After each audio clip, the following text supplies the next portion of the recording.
Welcome back to my YouTube channel. It has been a month since I have last uploaded, and I am sorry. There was a lot of stuff I had to take care of in the last month. I haven't really had time to record, but at least the interval between my last video and this video is way shorter than the interval between my second video and my first video, which was like a year and a half. But we don't talk about that. I have more time, obviously. I will not be taking that long of a break again. But today, I had the desire to record since I've had the free time, and I thought it would be fun today to read some Am I the Asshole stories on Reddit. Now, I have to be honest here, I don't usually use Reddit, but in this particular sense, for my ASMR channel, I feel like that would be a good segment I can do to entertain you guys or before you fall asleep. So yeah, I'm on Reddit. I found a couple of good stories that I will be sharing with you, and hopefully this relaxes you. Okay, so the first one. Am I the asshole for calling off my wedding after my fiance bought a house with his mom? Whew. Starting off strong here. Okay. Okay, so me, 28F, and my fiance, 30M, have been together for 5 years.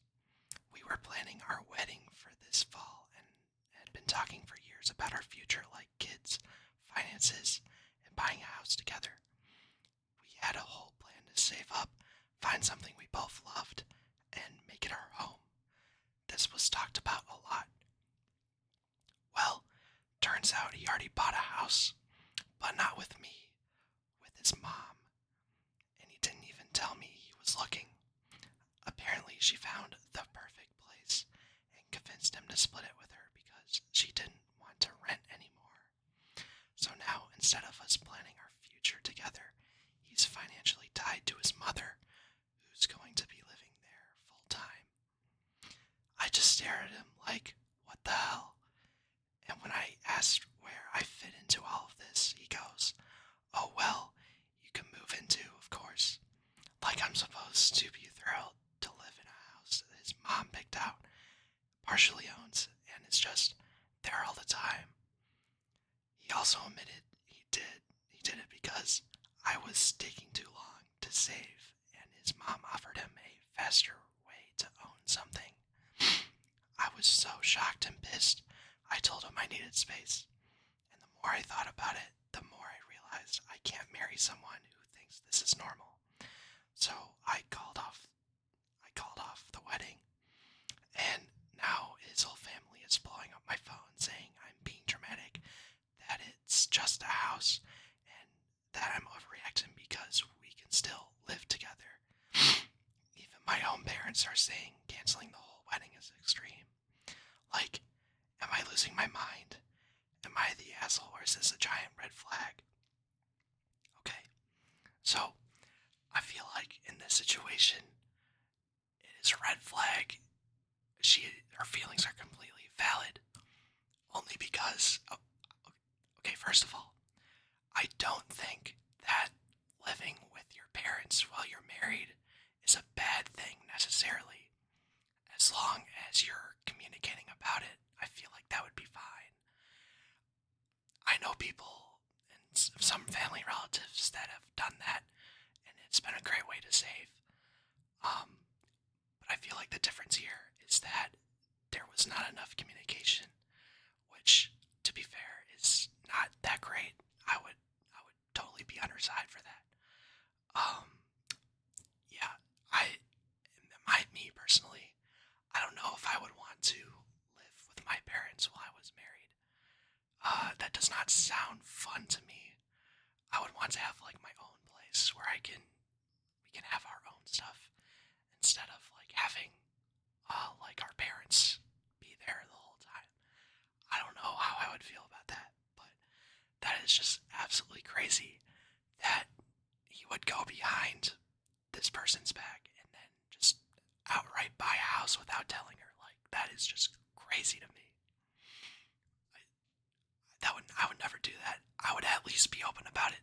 That is the only thing that would make it a little bit more understandable from his point of view, is if he was actually talking to her about it. But anyways, that's just a crazy thing to do without communication. I would definitely not recommend that. Okay. By the way, I'm just scrolling on here, seeing if there's any good stories that I can read.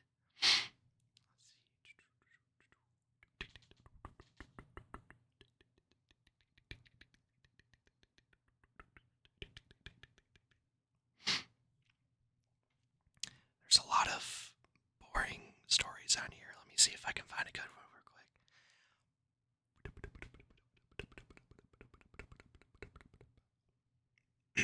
Okay. This next one. Am I the asshole for saying that I didn't want to be on the same flight as my friend's kids? I know this is gonna make me sound like an asshole, but I promise I wasn't trying to be. My friend, 32F, and I, 31F, have been friends since middle school. She has 3 kids, one that is 8 months old, 5 months old, and an 11-month-old. I am kid-free. My husband and I have never had the desire to have children and still don't.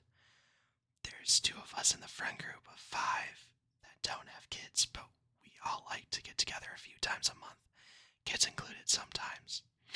The problem is her kids are unruly and terrible. She lets them do whatever, whenever, and however. When we're out, she lets them run wild around restaurants and climb on tables. We've tried to talk to her about this, as the other kids, roughly around the same age, are superior, well-behaved, and it's embarrassing to be around. I started inviting her less to my place whenever I host because her middle child loves to bite and pull my dog's tail. He hides and whines and runs from him, but the kid chases him. Whenever we try to discipline them, she gets upset and tells us that's not how she does it. She lets them express themselves. We're planning a group trip that requires us to fly across the country.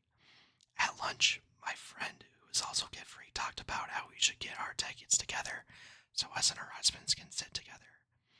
When we talked about going a day earlier than anyone else, the friend with kids got upset and said we were trying to exclude them. We're going a day early to do an event that isn't kid-friendly and a bar hop to some places that we saw recommended on TikTok.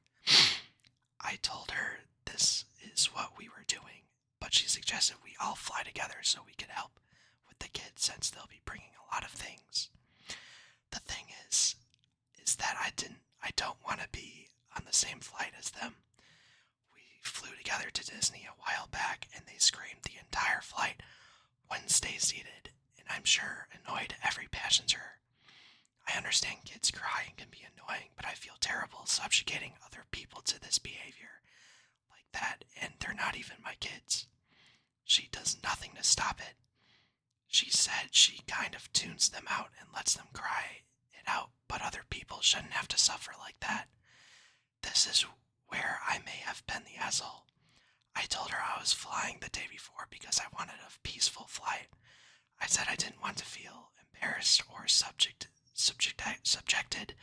to the behavior her kids displayed while being in a crowded airport or full flight. I know I could have worded it better, but it was the truth. She ended up leaving from brunch upset and sent me a message saying her family wouldn't go because I hated her children. She said all flights have kids that cry and may be loud, so I should just get over it. I'm going to have kids on my flight regardless. Am I wrong? How do I fix this? Okay. First of all, she is so in the right. I'm not gonna lie. If I had to be stuck on a plane with my friends' kids that are babies, I would not want to be anywhere near them. I'm not gonna lie. A lot of the the stereotypes of kids on planes are true. I have experienced it, and it is not pleasant. So I do not think she is the asshole. And I feel like the friend that has kids, right? She's saying that she feels excluded and stuff. And the one friend that wants to fly a day before with the other people, they don't want to be on the same flight with her because of the kids. I feel like she's overreacting a little bit. I'm not gonna lie. I don't think that she's the asshole for that. It is perfectly normal to just not want to be on the same flight with kids. Because it is annoying. I'm not gonna lie, it is annoying. But at the same time, like, at least she's trying to tell her that. At least she told her that she didn't want to be on the plane. Because if she did end up going a day early without telling her, then that would be a little rough. I'm not gonna lie. But at least, like, I don't think she did anything wrong on her part. And the want to do adult activities without kids a day before seems like a good idea, especially if you don't have kids and you're going to a place that has a lot of great adult activities to do. It would be dumb not to do it, you know what I'm saying? So I feel like she is definitely not the asshole, and she should continue to communicate her feelings to the other friend, and maybe think of ways to kind of overcome the children problem.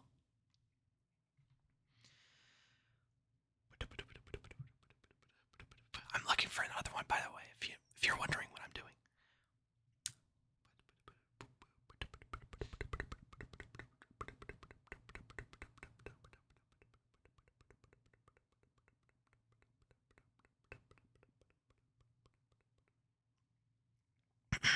This is another one. Am I the asshole for not returning gifts to my ex-boyfriend upon breaking up? I, female 25, broke up with my boyfriend, male 23, of 2 years. We were bickering a lot. I work full time. He is unemployed but day trades. I work an unconventional job, and oftentimes he would come to my workplace staying out for hours. I expressed that it feels a bit excessive, and I wished he would pursue other personal ventures. This resulted in many arguments to the point where I tried to ignore it for a while. After breaking up once and getting back together, we lasted 4 more months before I pulled the plug for good. Upon breaking up, he continued coming to my job, texting me daily, crying to be about depressed he was after about the breakup, promising to change, accusing me of sleeping with other men and lying about what I was doing, verbally abusing me if I took too long to reply to him, etc. I withstood this treatment for 2 weeks. The emotional turmoil of him telling me that the breakup is making him want to hurt himself, and then also insulting me and telling me I'm a terrible person and I never loved him, guilting me to continue speaking. Needless to say, I eventually had enough and I told him I needed space, and continuing to speak is not helpful for either party's healing. He showed up at my house, tried hacking my Instagram, and is now calling me over 45 times from a unknown number, demanding that I give back any gifts he's ever given me. Mostly jewelry from birthdays, anniversary, etc. I get him a purebred American bully for Christmas and told him if he wants to be ridiculous, I want the dog back, and he can have his bracelet. He was blowing up my phone, threatening to show up at my house. Already came to my workplace today. My bosses told him he needs to stop or he's not welcome back. Do I just give him the jewelry back? I think this sentiment is terrible, and I don't think I should give in to him just because he's having tantrums about it. I have and would never give anyone a gift back. Give anyone a gift and ask for it back. Maybe if I cheated or did something awful, I can understand.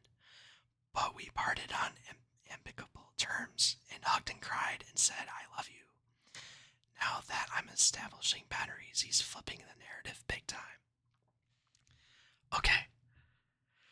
That was a lot to unpack there, but the real problem was that she ended up getting back together after they broke up. One of my best things to tell people, if they ever get back with anybody, is I ask them if they know what the definition of insanity is. And the definition of insanity is doing something over and over, expecting a different result, but you end up knowing that it's going to be the same result. Already there, that should have ended, like this post should have ended after they broke up the first time. But I feel like this is a little bit of a narcissistic type of vibe from the boyfriend. I honestly, in my case, whenever I ended things with people, I would just move on. I would never want to be the person who would just beg and threaten and gaslight the other person that I left into thinking that we should get back together or any of that stuff. I don't think that's a good way to split up or anything like that. But I feel like this is a little extreme for a breakup. This is definitely something that you don't really hear every day. And unfortunately, there are some people out there that are like this, but in this case, I would just try to ignore him. Maybe bring law enforcement involved, get a restraining order, so that you can fix the him coming to your house issue and coming to work issue. I think that would be the best way to go about this. I don't think there's any rational way other than getting, like, the authorities involved in this situation that it can be fully fixed and everybody can move on. I feel like that's the only option here. I'm not gonna lie.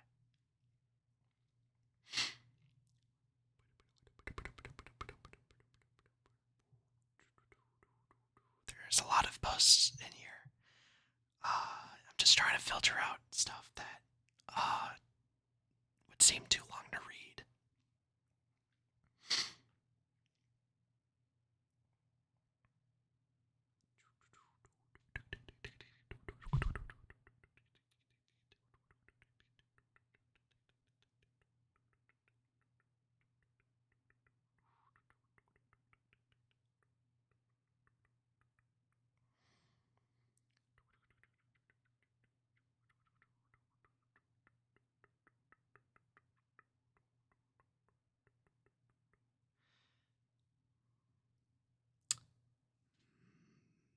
There's not a lot of good things on this thread, but I'm trying, but I'll provide mouth sounds while I'm looking.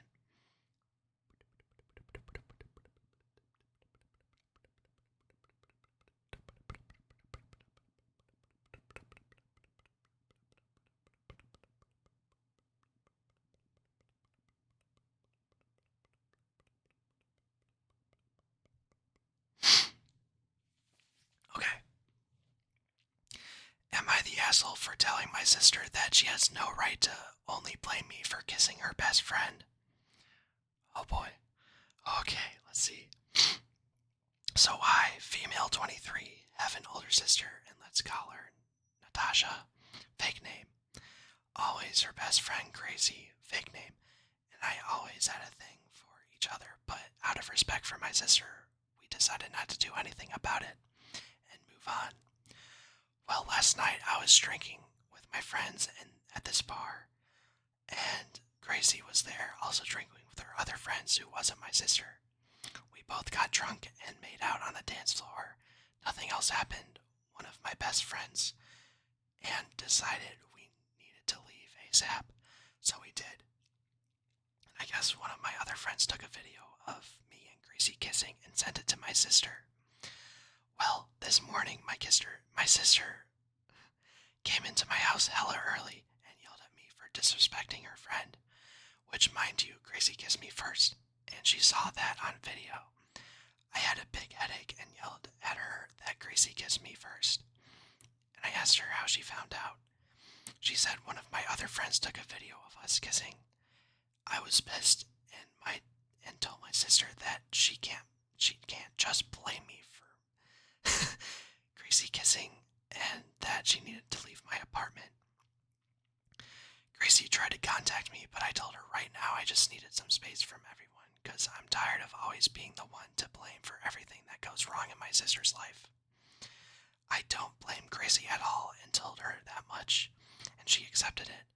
But for some reason, my sister told the whole family I used Gracie and touched her when she didn't want me to, which isn't true. Gracie did kiss me first, and instead of putting the blame on the both of us, she only puts the blame on me. And I finally had enough and told my sister to leave me the hell alone for good. Gracie told me I was overreacting and that I needed to hear my sister out because I was livid, and told Gracie to also leave me alone. So am I the asshole for telling my sister that she can't just blame me for the kiss that happened between me and her best friend? Or should I hear my sister out like Gracie wants me to? Whew, that was a long one. Let me see. So, if all of these, if this is allegedly true, then I feel like there is nothing that he done wrong in this situation.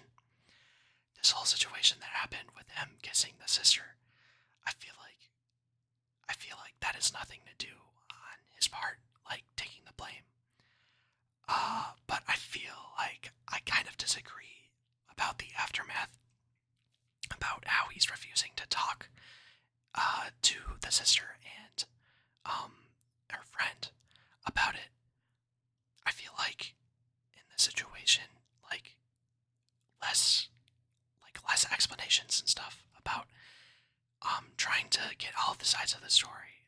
I feel like that's like the better way to go.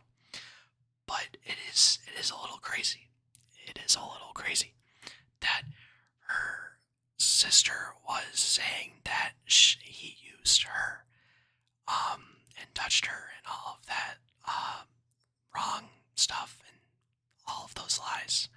I feel like that's a little extreme because why would she say that even though there is evidence that, like video evidence, like they literally have a video of them kissing, and none of what the sister said to the rest of his, like their family, like how he touched her and used her, was ever shown in that video. It only showed her kissing him, and then that was it. So I feel like that was wrong on her part. That was definitely wrong on her part. But I feel like they could go about the situation a little bit better. In the end, I feel like it is important to hear everybody's opinions, especially over something really trivial. In my opinion, something really trivial like kissing somebody else. I feel like you should explain what's going on there, especially since in the beginning of this post they said they always had a thing for each other.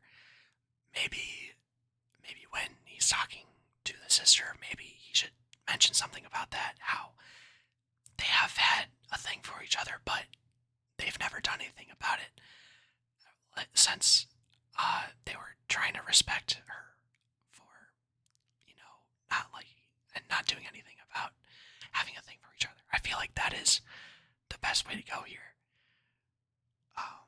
But yeah, that is one crazy story. I'm not gonna lie. But I feel like that it's gonna do it for this video. If you liked all the stories that I've shared today, please consider subscribing. On my last video, I saw that it blew up, and I want to thank you guys. That was the most amount of views I've ever gotten in my life, and it was